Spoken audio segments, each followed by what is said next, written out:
Yo guys, what is up? In this video, I'll be giving you 6 unique project ideas, so let's get started. At number 6, we have a data log. This can keep track of your movies and TV shows that you want to watch later. This project will teach you about data storage and how to connect a database. At number 5, we have an Excel to Mongo web app.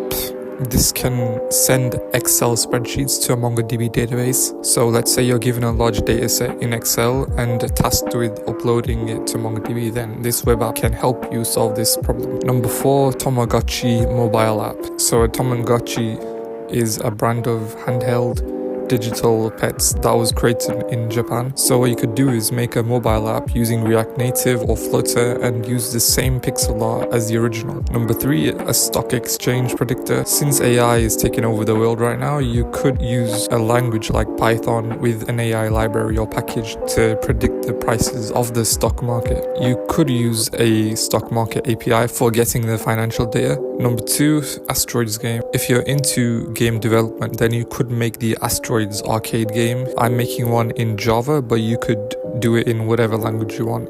Also, you could make a code feature which detects when asteroids are coming near the spaceship and make the spaceship aim and shoot on its own. Number 1, streaming service web app. So you can make a streaming service which can actually show a movie or TV show. This might be challenging, but making this will teach you how to use a full stack and how the front end communicates with the back end. So yeah, if you enjoyed this video, then don't forget to like and subscribe. Thank you.